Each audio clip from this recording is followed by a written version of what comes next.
Hello everyone, hope you're doing well. It's time to talk about a Finnish vehicle that is in the Swedish tech tree, and this is the T-55M. I decided that I was going to spade this thing because I only needed about 5k RP for it to actually get it in the lineup, and then also, at the same time, kind of felt like grinding out the CV9030 Finn, since I've heard some interesting things about it.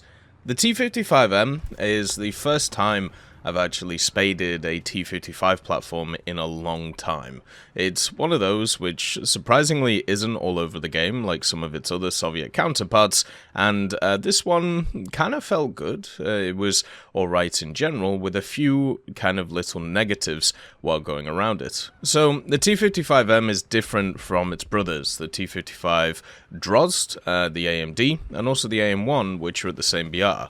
The AMD obviously has the Drozd system, so it is able to stop a lot of missiles coming in, and obviously has some additional elements too. The T-55M1 has all of the composite on it to try and keep it alive.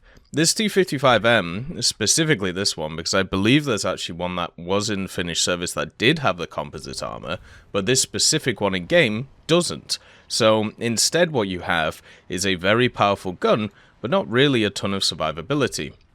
The actual armor is the same as kind of the earlier T-55s, meaning that people can just punch through it wherever you are, so you need to make sure that you get the first shot off in most engagements. And that is not the easiest thing to do, since of course the targeting speed isn't as good as a lot of other vehicles around the place, since it is pretty slow, being a T-55 platform. The good thing about the T-55 though, is even if you do get shot, it is quite survivable.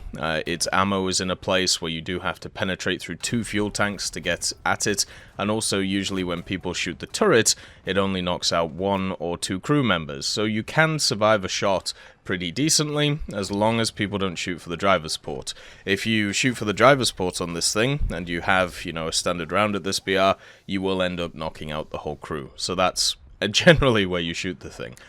So that, you know, is a place to go for. But the vehicle itself, survivability-wise, I think is fine for what it offers in other areas. There are quite a few vehicles at this BR which are MBTs or medium tanks which don't have a ton of survivability. The Leopard, you know, the OF-40, stuff like that you'll see. Even Centurion platforms that have a lot less than this, even though this one isn't really upgraded at all. So why is this thing at 8.7 if it doesn't have the upgraded armor? Well, it's the gun. The 100mm D10T2S here has some kind of significant ammunition compared to a lot of the other vehicles around the place. It starts off with this APDS round, which is the 3BM8, which has very good penetration.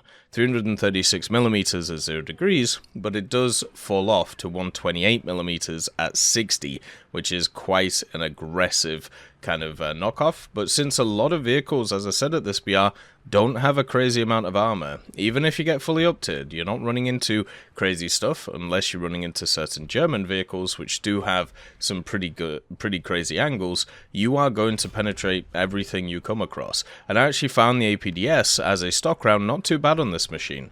I felt like, even though the APFSDS, which it gets, is a rank 3 modification, I didn't need to get the BR412D, I didn't need to get the Heat FS, which was at rank 2, I could just stick with the APDS until I got to that rank 3, and then swap it for the M100 A1 shell, which is the other kind of unique round that this thing gets. And this APFSDS works very well. It has 344mm of pen at 0, 290 at 30, and 199 at 60 degrees. So this massively helps the vehicle do a ton of damage to a lot of other people. And since at 8.7 you actually have a pretty decent lineup for Sweden, you have the SGRF 104, the SGRF 103C if you want to bring that thing, the ITSVA 90, the good old marksman turret on the Leopard 2, and then also you even have the PBV 302 Bill, which can be a little bit of fun in certain scenarios, and also the IKV 91-105. Even if you don't do great with the T-55M as a first spawn, you have so many different backups to just keep it running over and over again. It's actually fantastic. So once you get that APFSDS round, I would say the things you have to focus on are mobility. One of the things that this vehicle doesn't really do too well is the actual mobility of it. So moving around and getting, the gun on target. So stuff such as the engine, the filters, tracks, horizontal drive, elevation mechanism are huge on this vehicle compared to a lot of the other modifications you can get.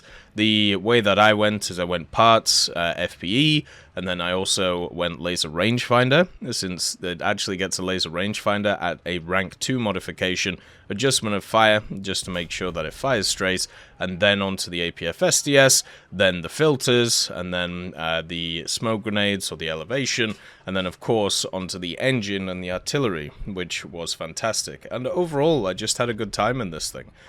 It was, decently mobile by the end. I didn't feel like I was getting outdone by people flanking me or, struggling to get the gun on targets, because even though the targeting speed wasn't the best, one of the things that it did show me is, the fact that it has the stabilizer. So if you turn the turret with the gun and with the chassis, you can easily get, these shots on target. It doesn't have the best gun depression, but just like a lot of other Soviet vehicles, it has a pretty low silhouette, so you can work around that. And the reverse isn't great, but usually, with these types of vehicles now, I'm kind of used to it, which, is something to kind of think about. One of the things I will say that caught me out a few times is the 12.7mm, and the reason for that is because it doesn't actually have a ton of ammunition in it. So it only has 360 rounds, so if you get rushed by a helicopter, which, obviously happens quite a lot at these BRs, you got to be a bit careful, because you don't have a ton of machine gun in order to, finish it, and then you have to reload, and yeah, it's a bit of a pain, so that could be a bit of a problem for you. You also have some really good CAS aspects, the Saab 105G, the A28B, and also the best SPA 887, which is the Veek. You can just annihilate anything with the Veek, which is really fun. Kind of surprised that it isn't actually going up. So yeah, you have this fantastic lineup at 8.7, and it can give you a great grinding experience into rank 7 of the tech tree, and you could unlock the 10.0, 10.3 stuff with this, no problem at all. I had a fantastic time in this thing, not just because the vehicle itself, works pretty well, but the lineup itself is just insane.